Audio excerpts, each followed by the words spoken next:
All right, welcome back to Good Company. Well, November is National Diabetic Eye Disease Awareness Month, quite a mouthful. And so we are out here at Illinois Eye Center, and I am joined by Dr. Pete Lagouros today. Dr. Pete, welcome to the show. Thanks for having me. All right, so tell our viewers a little bit about what your specialty is out here at Illinois Eye. I'm a Vitreo-Retinal specialist, and part of that involves taking care of people who have diabetic eye disease, since the diabetes affects the retina. Okay. And so are people with diabetes at a higher risk of developing eye disease? Much higher, unfortunately. In the age groups 20 to about 65, diabetes is the number one cause of poor vision and even blindness in our country. After the age of 65, age-related macular degeneration is the leading cause of poor vision, but diabetes is second, even in that age group. Wow, okay. And so how do diabetes harm the eyes? Primarily, diabetes affects the retina. The retina is the thin tissue in back of the eye that you can think of as being like film in a camera. Mm-hmm. The retina is millions of nerves. It's actually part of the brain. And the difficulties that arise if your retina is not in good shape, we can't give you another one. We can't transplant the brain. We can't transplant the retina. Mm-hmm. And it's very much like having an old film camera where if you smudged your film or you got exposed to light prematurely, it wouldn't matter how good the camera and the lenses were, you won't get good pictures unless the film is in good shape. People who are diabetic, especially if their control has been poor and they've been diabetic for a long period of time, the little blood vessels in the retina weaken. And when we look at them or test them, it looks very much like a blowout in the sidewall of a car tire. Okay. The vessel wall weakens, and that allows blood to leak out, so it's kind of like leaky plumbing.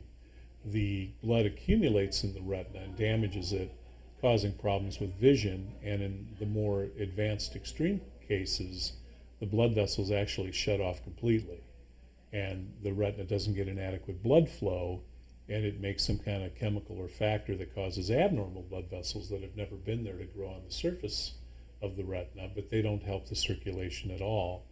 They unfortunately bleed, filling the eye up with blood, Mm-hmm. or they grow forward, pulling the retina off and causing a type of retinal detachment with loss of vision. Okay. And so obviously your goal here is to help patients not get to a point of, so much damage to their eyes. What steps can you take to help prevent damage from diabetes to the eye? For years, we were uncertain as to whether control really definitely made a difference in diabetic eye disease. About 20 years ago, they did a very good study that was done all over the United States, where they had two groups of diabetics that they followed. One group, they kind of let go. The other group, they were very strict in maintaining control. Control was defined by a blood test called A1C, which measures how much sugar is on a red blood cell. And that gives us a pretty good indication of what the blood sugars have been for about 2 or 3 months.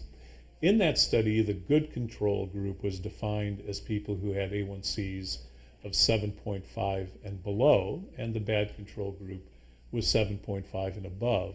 And at the end of 2 years, they found that if you did not have diabetic eye disease, or if you had a little bit, the chances of it progressing, both those situations were reduced, either getting retinopathy or it getting worse by 50, 60, 70% versus the bad control group.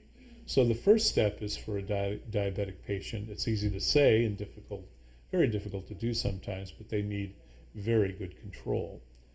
Now, we have various treatments for diabetic retinopathy, and what we have found is usually if we start to see problems when the vision is good, we can either laser and cauterize the leaking blood vessels or inject medications into the eye to stabilize the blood vessels, and patients tend to stabilize at the vision that they start with. Okay. If someone has not been getting regular exams and is ignoring the fact that their vision has deteriorated a fair amount, we can help them and stabilize them, but usually we don't get them back a lot of the good vision they've already lost. Okay. And so you just hit on a real key point there, that people need to be having comprehensive eye exams often, and probably especially more so if they do have other diseases that contribute to eye health. So Well, especially diabetes, yes. The national recommendation is that a diabetic patient have an eye exam once a year. Okay, all right. Well, viewers out there, if you'd like to schedule your comprehensive eye exam, Illinois Eye Center has convenient locations in Peoria and in Washington. You can also visit them online at illinoiseyecenter.com. And the phone number to call to schedule that appointment is 243-2400. All right, Dr. Lagouros, thank you so much for your time today. Thank you. All right, there's more good company coming up next. Stay right here.